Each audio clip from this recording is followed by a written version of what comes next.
Happy Friday, everybody. We just finished our first homeschool week for the 2022-2023 school year, and it's gone really, really well. The kids are finishing their schoolwork in about 2.5 hours, which is really nice. We don't feel rushed, to make it to our extracurriculars that are in the afternoon. They have a little bit of a break between school work and then going to, whether it's CrossFit, wrestling, jiu-jitsu, gymnastics, which is nice to have a little bit of breathing time between, and then that gives me time to, do laundry or clean up the kitchen, put things away, stuff like that, which I'm really enjoying that part too, not feeling so rushed. I'm gonna attach a video of me doing kind of a walkthrough of the curriculum that we are using for this year. Bryson doesn't have anything really to show because he's doing time for learning. It's his senior year, which is just crazy to say that it's his last school year and he's going to be an adult before we know it. And wow, I don't want to go on about that because that'll, definitely brings on the emotions a little bit.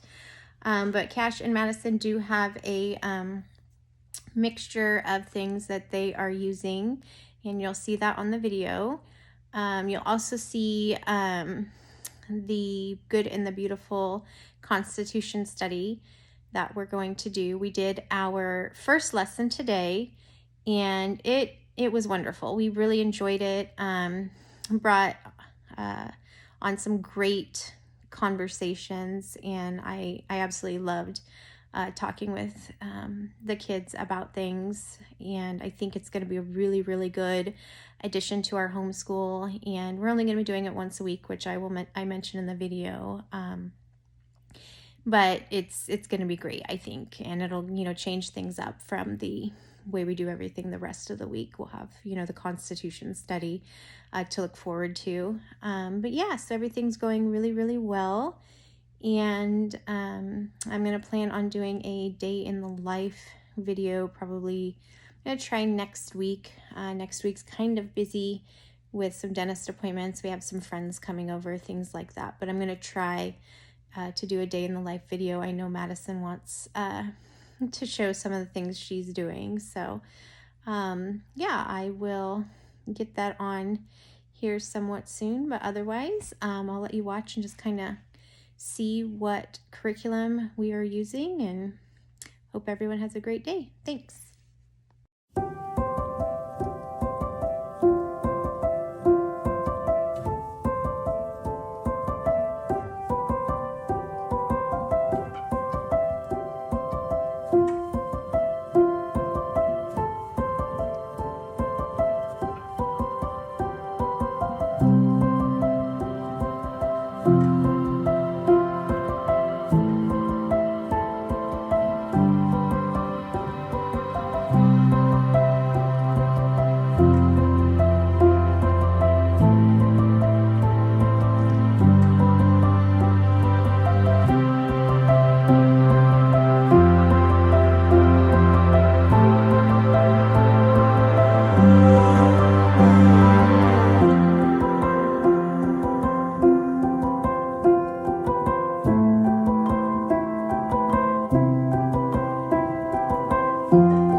Just wanted to give a quick look at the curriculum that we are using for the kids this year.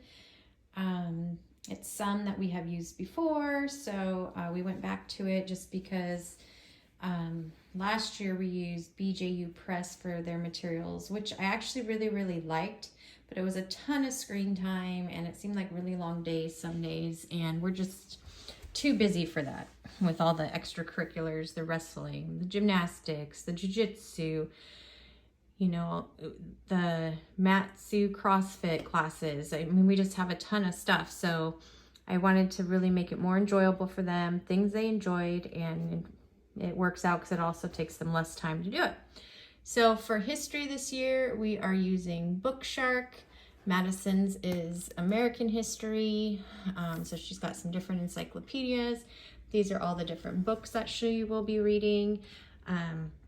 we are using their language arts program. And then for grammar though, I am doing analytical grammar with the kids, and this seems to be working out really, really well. It reminds me of the Fix It Grammar by IEW, if you're familiar with that, except for you don't rewrite the sentences. And it's not a story that you put together at the end. It's just, you know, sentences, and you just mark what you're working on. So here's, for instance, nouns. So pretty simple and straightforward. And then for spelling, we're doing the Spelling You See. That was part of the Book Shark program. I mean, you have to pay extra for it, but that's the one that they recommend. So I got that one. Handwriting Without Tears. And then she has her Adventure Bible. This is a super cute book that I got for the kids. They each got different ones personalized with their names on them. It's graph paper in here for working math problems. They're doing Saxon Math. She's doing Saxon Math 6-5. And we did get a subscription to Nicole the Math Lady, which they are really enjoying having her videos teach the lessons, and then they can put in their answers on the computer, and it tells them, you know, if they got it correct or not. So it helps correct it for me. They know right away if they need to rework it and move on. And then also we did get the lap book to go with her history as well, so there's a little more hands-on things. Science, we're also doing Book Shark. So she's got some encyclopedias over here that go with all the science stuff. And there is also worksheets that come with it, but it's pretty easy. They just read a little bit, do a few questions a day. Super, super simple. I love that they'll read so many good books. A few of these books, like this one here, is just something extra I bought her, but for the most part, this is all part of the Book Shark curriculum. So for Cash, she has pretty much, you know, the same things as Madison, just more of an advanced level. She's a 5th grader this year. He is a 7th grader, so it makes sense. He's doing world history this year, but again, he's using Book Shark as well. So he's got a couple Story of the World volumes, a huge encyclopedia here. He's doing science with Book Shark. This is an extra book I just bought for him in this one, but you know, so he's reading all this stuff, and then these are all his novels that he'll be reading. I might let him choose, you know, maybe a couple different ones if they get kind of boring or something, or if he's not interested in them. The main thing is I want him to enjoy reading, not hate it. And for him, if he hates it, like getting him to finish the book is going to be a fight. Fortunately, though, for me, world history, like Greek myths, things like that interest him, so should be a good fit. He's also doing Spelling You See this year. That's going pretty well so far. Doesn't seem to mind it too much, which is huge because he used to be a kid that I could not get to write hardly at all. It's probably just a boy thing, but he's also doing analytical grammar. He is doing Saxon Math the 8-7, and then he also got the, you know, personalized book here. These are from Erin Condren. They're really nice, but they're also really expensive, but it was a back to school gift, so we splurged a little bit. So yeah, and he's also doing the language arts program through Book Shark as well, which is pretty much just you know, worksheets, and then they go along with what they're reading and take things from that, and then have different writing assignments and stuff. So far it's gone really well. And then I also wanted to mention too that I do also have the activity books. I ordered these extra. They're the Story of the World activity books, and they have map work and other, you know, project ideas in them. And since the Book Shark curriculum was having Cash do reading from those, I wanted to make sure and get him some extra map work. So I know geography is an area I really want to work a little harder on with him and with Madison, so I thought these would be a good addition. And then I have extra things here, like this is the more advanced analytical grammar to move into, the analytical grammar, the mechanics. So eventually we will also do that. And then these are more books that came with Madison's Book Shark history. These are read alouds, and then these are Cash's read alouds. We're doing it differently though. Like they're reading an hour or so every day at night.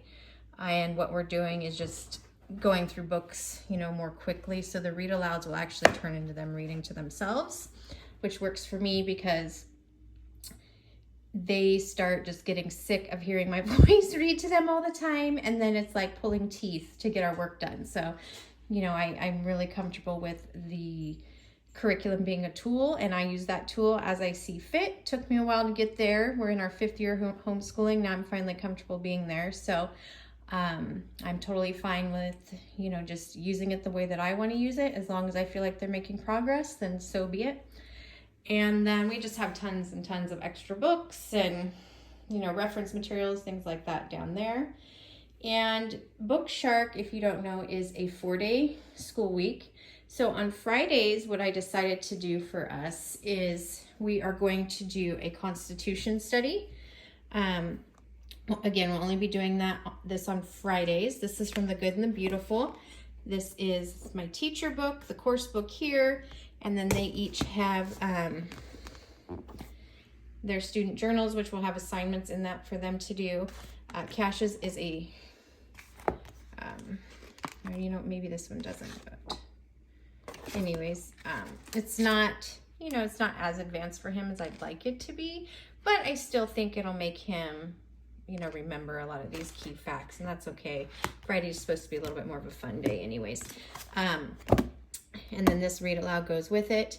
I also, on Fridays, we are going to be doing a maturation unit. This is again from The Good and the Beautiful, and I think the kids are old enough, and just things that they're picking up along the way and hearing other kids say, we need to start with this. I will omit the things that I think they're not ready for, and you know, go back to it later. Once we finish up with these 2 things on Fridays, then I also did get a paleontology unit study from The Good and the Beautiful as well. I thought this again would be super, super fun, something different. And these are, you know, different read aloud books that came with it. And there's also student journals as well. So I'm really, really excited to do those ones.